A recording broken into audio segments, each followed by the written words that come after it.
1977 में Charlotte, north Carolina में Lumix Fargo के एक वॉल्ट से 17.3 मिलियन गायब हो गए, बिना एक भी गोली चलाए। ना कोई अलार्म बजा, ना कोई हिंसा हुई।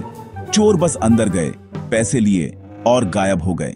लोगों ने सोचा कि ये क्रिमिनल मास्टरमाइंड्स की टीम होगी, लेकिन इन्वेस्टिगेटर्स के पास कुछ नहीं था, ना कोई क्लू, ना कोई सिक्योरिटी फुटेज, बस एक खाली वॉल्ट। इस क्राइम की स्केल और सिंप्लिसिटी ने पूरे देश को हैरान कर दिया और सिक्योरिटी के कॉन्सेप्ट को ही चैलेंज कर दिया। क्या यह एक अंदरूनी काम था, एक इंटरनेशनल सिंडिकेट? एफबीआई ने इस बैफलिंग केस को अपने हाथ में लिया तो थ्योरीज की बाढ़ आ गई। एक ही सबूत मिला, गायब सिक्योरिटी टेप्स और एक वॉल्ट जो पिग्गी बैंक की तरह आसानी से खाली हो गया था। यह कहानी एक नेशनल ऑब्सेशन बन गई। हर कोई पूछ रहा था, यह कैसे हो सकता है? एफबीआई को अपने सबसे पजलिंग केस में से एक का सामना करना पड़ा, एक ऐसे गोस्ट की तलाश में जिसने कोई निशान नहीं छोड़ा था। यह हाइस्ट इतनी क्लीन थी, ऐसा लगा जैसे कोई हॉलीवुड स्क्रिप्ट हो। लेकिन क्राइम के पीछे की सच्चाई फिक्शन से भी ज्यादा अजीब निकली। एफबीआई ने जल्द ही लूमिस फार्गो के अपने एम्प्लॉयज पर ध्यान दिया। शक डेविड स्कॉट गांट पर गया, एक अनरिमार्केबल वॉल्ट सुपरवाइजर जिसकी लाइफ शांत थी और उसे कुछ ज्यादा की चाहत थी। अपने ऑर्डिनरी बाहरी रूप के पीछे गांट बेचैन था, एस्केप, एडवेंचर और दौलत के सपने देखता था। फिर एंट्री हुई केली कैम्बेल की, एक पूर्व सहकर्मी जिसने उसकी कमजोरी को देखा और उसे स्टीव चेम्बर्स से मिलवाया, एक ऐसा आदमी जिसकी बड़ी एम्बिशंस और क्रिमिनल पास्ट था। साथ में उन्होंने गांट को एक फॉर्च्यून की चाबी के रूप में देखा। चेम्बर्स और कैम्बेल ने एक सेडक्टिव पिक्चर पेश की। 1. मेक्सिको में एक नई जिंदगी। 2. लग्जरी। 1. और आजादी अगर गांट बस वॉल्ट खोल दे। कैम्बेल के प्यार में पागल और बदलाव के लिए बेताब, गांट उनकी स्कीम में फंस गया। वह खुद को अपनी ही हाइस्ट स्टोरी का हीरो समझने लगा। वह ऑर्डिनरी आदमी कुछ एक्स्ट्रॉर्डिनरी करने के लिए तैयार था, एक ऐसे क्राइम के लिए स्टेज तैयार था जो उसकी जिंदगी हमेशा के लिए बदल देगा। प्लान सिंपल था।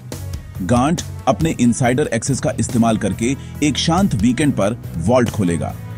वह 2 कैमरे डिसेबल करेगा, एक को चालू छोड़ देगा ताकि लगे कि उसे मजबूर किया गया था, और कैश को एक वैन में लोड करेगा। चेम्बर्स और उसका क्रू बाकी सब संभालेंगे। गांट को मेक्सिको में अपनी नई जिंदगी शुरू करने के लिए एक छोटी सी रकम का वादा किया गया था। बाकी पैसे यूएस में सुरक्षित रखे जाएंगे और गांट को बाद में उसका हिस्सा भेजने का वादा किया गया था। गांट भरोसे और प्यार में अंधा होकर उन पर विश्वास करता था। उसके लिए यह हाइस्ट उसकी मंडेन जिंदगी से बाहर निकलने का एक टिकट था, कैम्बेल का प्यार जीतने और अपनी फैंटेसीज को जीने का एक मौका। प्लान फूल प्रूफ लग रहा था, एक परफेक्ट क्राइम, एक नई शुरुआत। लेकिन यह सब भरोसे पर टिका था, एक ऐसा भरोसा जो जल्द ही टूट जाएगा। वह सिंपल प्लान अब कंट्रोल से बाहर होने वाला था। 4 अक्टूबर 1967 को गांट ने प्लान को एक्शन में लाया। वॉल्ट में अकेला उसने कैमरे डिसेबल किए, स्टील का दरवाजा खोला और कैश के पहाड़ का सामना किया। उसने $17.3 मिलियन को एक वैन में लोड करने में घंटों बिताए। एड्रेनालाइन ने उसे थकान के पार धकेल दिया। अपनी एलिबाई को सिक्योर करने के लिए उसने भागने से पहले वॉल्ट में अपनी खुद की एंट्रैपमेंट की स्टेजिंग की। गांट बिना किसी को पता चले गाड़ी चलाकर निकल गया। चेम्बर्स के क्रू से पैसे ट्रांसफर करने के लिए मिला। उसे $50,000 मिले और गायब होने के निर्देश दिए गए। जब वह एयरपोर्ट की ओर बढ़ा, गांट को विजयी महसूस हुआ। परफेक्ट क्राइम पूरा हो गया था, किसी को कुछ भी शक नहीं हुआ। नॉर्थ कैरोलिना के इतिहास की सबसे बड़ी कैश हाइस्ट को एक ऑर्डिनरी आदमी ने अभी अभी अंजाम दिया था, लेकिन असली कहानी तो अभी शुरू हो रही थी। इसका आफ्टरमाथ हाइस्ट से भी ज्यादा मैसी होगा। गांट $50,000 और एक नई जिंदगी के सपनों के साथ मेक्सिको भाग गया। वह कोजुमेल में उतरा, एक अमीर एक्सपैट्रिएट के रूप में घुलने मिलने की कोशिश कर रहा था, लेकिन पैराडाइज जल्दी ही खराब हो गया। वह अकेला था, उसे भाषा नहीं आती थी और उसका कैश तेजी से कम हो रहा था। गांट का एकमात्र कांटेक्ट एक पेजर था। चेंबर्स से खबर का इंतजार कर रहा था। हफ्ते बीत गए और पैरानोया हावी हो गई। क्या उसे धोखा दिया गया था? लग्जरी का सपना चिंता और डर में बदल गया। उसने न्यूज रिपोर्ट्स देखी, अपना ही चेहरा मुख्य संदिग्ध के रूप में देखा। एफबीआई करीब आ रही थी और उसके सह षड्यंत्रकारी ही थे जो उसकी लोकेशन जानते थे। मेक्सिको एक गिल्डेड केज बन गया और गांट को एहसास हुआ कि वह एक डिस्पोजेबल पॉन हो सकता है। यह ग्रेट एस्केप एक नाइटमेयर में बदल रही थी। नॉर्थ कैरोलिना में वापस चेंबर्स और उसका क्रू अपनी नई दौलत का दिखावा करने से खुद को रोक नहीं सका। लग्जरी हवेली, लग्जरी कारें और लापरवाह खर्च ने तुरंत शक पैदा किया।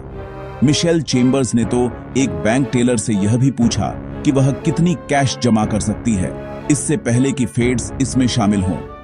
उनकी एरोगेंस ने उन्हें एफबीआई की रडार पर ला दिया। इस बीच चेंबर्स ने गांट को एक लायबिलिटी के रूप में देखा और उसे मरवाने की साजिश रची। समूह का लालच और धोखा कंट्रोल से बाहर हो गया। उनकी शौकिया गलतियों ने सबूतों का एक निशान छोड़ दिया। परफेक्ट क्राइम तेजी से बिखर रहा था। क्रू की अचानक आई दौलत को छिपाना असंभव था। पड़ोसियों और बिजनेस ने एफबीआई को टिप दी, जिन्होंने हर संदिग्ध खरीदारी को ट्रैक किया। वित्तीय अपराध इकाई ने पैसे का पीछा किया। लग्जरी कारें, हवेली और कैश डील्स सभी चेंबर्स के सर्कल की ओर इशारा कर रही थी। इस बीच गांट को मारने के लिए भेजा गया हिटमैन शानदार ढंग से फेल हो गया। जॉब करने के बजाय पार्टी कर रहा था। समूह के भीतर का भरोसा टूट गया। हताश होकर गांट ने मेक्सिको से एक सह षड्यंत्रकारी को फोन किया। अनजान था कि एफबीआई सुन रही थी। वह कॉल एंटिम लिंक था, गांट को क्रू से जोड़ता था और उनकी गलती की पुष्टि करता था। चोरी के कैश पर बना साम्राज्य अंदर से ही ढह रहा था। एफबीआई करीब आ रही थी। एफबीआई की धैर्यपूर्ण इन्वेस्टिगेशन रंग लाई। उन्होंने पैसे का पीछा किया, प्रोफाइल बनाए और हर संदिग्ध पर सबूत इकट्ठा किए। साधारण जीवन और अचानक आई दौलत के बीच का अंतर नजरअंदाज करना असंभव था। वायर टैप्ड कॉल्स ने समूह की पैरानोया, अंदरूनी कलह और गांट के खिलाफ हत्या की साजिश का भी खुलासा किया। भारी सबूतों के साथ एफबीआई ने कोऑर्डिनेटेड रेड्स लॉन्च की। स्टीव और मिशेल चेंबर्स को उनकी हवेली में गिरफ्तार किया गया। बाकी क्रू को भी पकड़ लिया गया। मेक्सिको में गांट को आखिरकार पकड़ा गया। यह सब खत्म होने पर उसे राहत मिली। लूमिस फार्गो हाइस्ट का अंत हो गया था। परफेक्ट क्राइम शानदार ढंग से फेल हो गया था। बाद में 24 लोगों पर आरोप लगे। हर एक को दोषी ठहराया गया या उसने अपना जुर्म कबूल कर लिया। गांट को 7 साल की जेल हुई। चेंबर्स को 11 से ज्यादा। चोरी हुए ज्यादातर पैसे बरामद कर लिए गए जो बैरल और बैकयार्ड में छिपे थे। हाइस्ट की विफलता ने साबित कर दिया कि परफेक्ट क्राइम लगभग असंभव है, खासकर जब लालच और अहंकार हावी हो जाते हैं। षड्यंत्रकारियों में अनुशासन की कमी ही उनकी बर्बादी का कारण थी। असली चुनौती पैसे चुराना नहीं है, बल्कि इससे बच निकलना है। एफबीआई के पुराने जमाने के जासूसी काम ने हर मोड़ पर अपराधियों को मात दी। खर्च किया गया हर डॉलर एक क्लू था, हर गलती एक ब्रेड क्रम। अंत में लूमिस फार्गो केस एक चेतावनी भरी कहानी बन गया। साधारण लोग लालच से भ्रष्ट होकर एक फैंटेसी के पीछे सब कुछ खो बैठे। वह सिंपल प्लान जिसने आजादी का वादा किया था, केवल पतन और अपमान की ओर ले गया।